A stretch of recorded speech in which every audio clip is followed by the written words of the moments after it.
Hello everyone, আমি তোমাদের Pintu sir. Joint video WBCS 2022। তো আমি কিছুদিন আগেই তোমাদের বলেছিলাম যে আমার ইন্টারভিউ এক্সপিরিয়েন্স শেয়ার করব। তবে বর্তমানে যেহেতু আমি নদিয়াতে পোস্টেড রয়েছি, ট্রেনিং পিরিয়ডে রয়েছি, তাই সময় হয়ে ওঠেনি। তো আজকে মনে হলো যে না, সেটা শেয়ার করাই যাক তোমাদের মধ্যে। তো দেখো, ইন্টারভিউ নিয়ে যারা ভয় পাচ্ছ, যাদের ইন্টারভিউতে ভীতি আছে, ঠিক আছে? সেটা কিন্তু কিছুই না। Just you have to remain calm and composed, cool, ঠিক আছে? অ্যাজ কুল অ্যাজ কিউকাম্বার, ঠিক আছে? তো যাই হোক, কথা না বাড়িয়ে আমি সোজাসুজি চলে আসি ইন্টারভিউ এক্সপিরিয়েন্সে। তো আমার ইন্টারভিউ ডেট ছিল 28শে জুলাই 2025, ফার্স্ট হাফে, ঠিক আছে? ওই বোর্ড টুতে ছিল।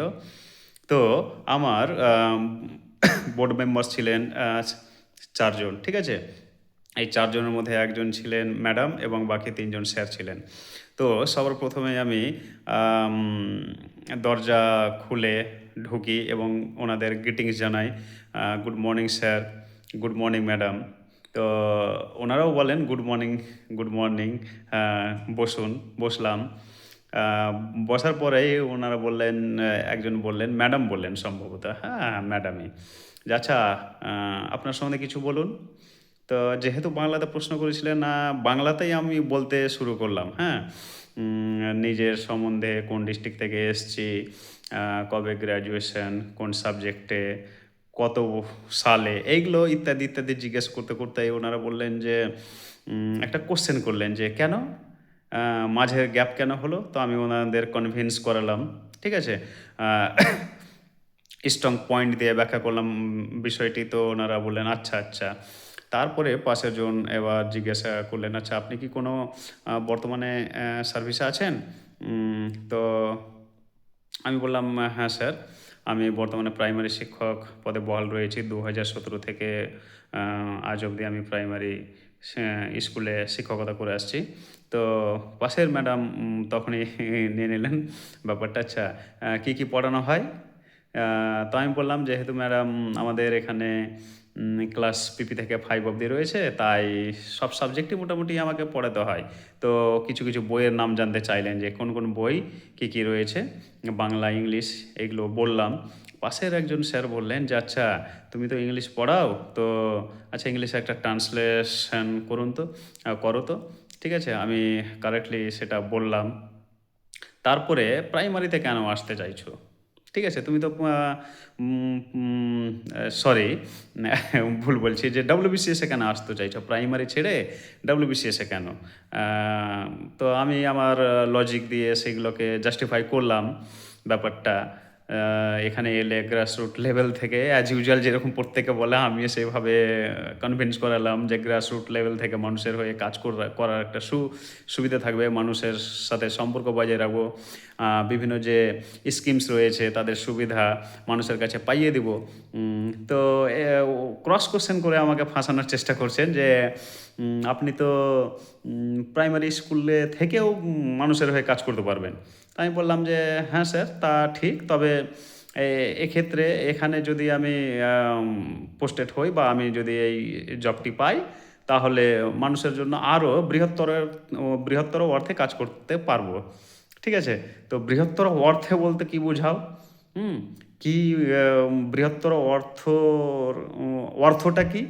তো এটা নিয়েও কিছুক্ষণ চলল, মোটামুটি ২-৩ মিনিট বাঘ বিতণ্ডা চলল। তো আমি যাই হোক সেখান থেকে স্কিপ করে এসছি এবং মোটামুটি ভালোই একটা আমি কনভিন্স করেই এসছিলাম। ঠিক আছে? তারপরের জন এবার জিজ্ঞাসা করলেন এমএসপি সংক্রান্ত কোয়েশ্চেন। আমি এমএসপি বললাম। আচ্ছা, ধানে বর্তমানে এমএসপি কি? আমি এটা পুরো একদম খাতাতে লিখে নিয়ে গেছিলাম যে আমাকে এমএসপি থেকে কোয়েশ্চেন হবেই হবে। ঠিক আছে? কারণ এরকম একটা কোয়েশ্চেন, কমন কোয়েশ্চেন। আ তো আমি পুরো ফিগার, কি বলে যে পুরো ফিগারটাই আমি ভুল বলে দিয়েছিলাম। ঠিক আছে? কোথায় ২২৬৯, আ আ ২২০০ না ২৩৬৯ সম্ভবত ছিল টাকা প্রতি কুইন্টাল, আর আমি বলে দিয়েছি ১১৩৯। ঠিক আছে? এইরকম হবে একটা। তো উনারা মাথা ঝুলাচ্ছেন। ঠিক আছে? তো যাই হোক, তারপরে আরো কোয়েশ্চেন, আচ্ছা আপনি তো মালদা থেকে বিলং করছেন।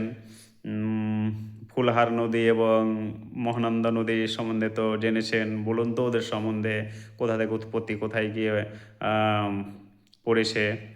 আমি বললাম বুঝিয়ে, মহানন্দা নিয়ে কোনো অসুবিধা আছে? উম, ভাগ্যিস সেই সময় গঙ্গা ভাঙন খুব চলছিল, হ্যাঁ, ফুলহার। তো আমার কিন্তু ওটা মানে মগজে আসেনি, তো আমি একটু আমার ফেভারে নিয়ে নিয়েছিলাম, ঠিক আছে?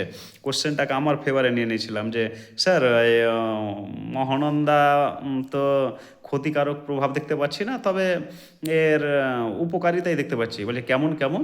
তো আমার মতো করে বললাম যে, যেহেতু মহানন্দা নদী মালদার বুক চিরে বয়ে গেছে, তাই সেখানে এখানে একটা পলি মাটি দিয়ে একটা সমভূমি সৃষ্টি হয়েছে, যেটা চাষবাসের খুবই কার্যকরী। এইরকম করতে করতে মোটামুটি আরও বিভিন্ন ধরনের কোশ্চেন, আপনি মানুষের হয়ে যে কাজ করতে চাইছেন, তাহলে কি কি কাজ করবেন? আমি বললাম, বিভিন্ন প্রকল্পের কথা বললাম। আচ্ছা, আপনার কি কি প্রকল্পের কথা মনে আসছে সেগুলো বলুন। আমি বললাম কন্যাশ্রী, রূপশ্রী। রূপশ্রী জানতে চাইলেন।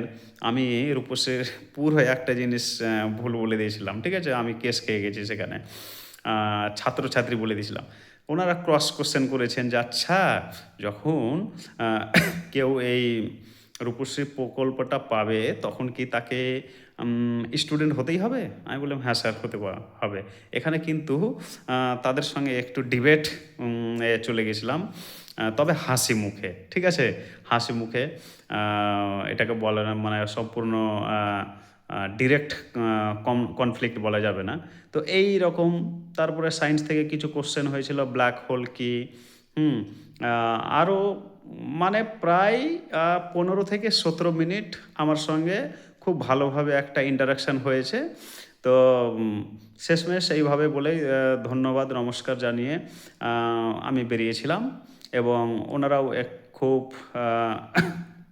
কাইন্ড হার্টেড ছিলেন, কর্ডিয়াল ছিলেন, খুব ভালোভাবেই আমাকে কোঅপারেট করেছেন, এবং আমিও ওনাদের সঙ্গে খুব ভালোভাবে কোঅপারেট করেছি। তো এই ছিল আমার ইন্টারভিউ এক্সপিরিয়েন্স।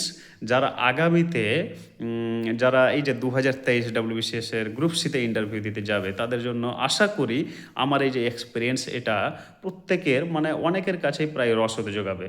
ঠিক আছে? তো এই সংক্রান্ত যদি আর কোনো তোমাদের প্রশ্ন থাকে, তাহলে অবশ্যই কমেন্ট করবে। হুম, আমি যথাসম্ভব আমি চেষ্টা করব তোমাদের যা ডাউটস রয়েছে, কোয়ারিজ রয়েছে, সেগুলোকে রিজলভ করার। ঠিক আছে? তো আপাতত এই পর্যন্তই। আবার পরবর্তী ভিডিও নিয়ে আসবো।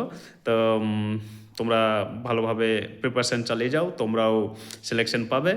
Tata, bye, good night.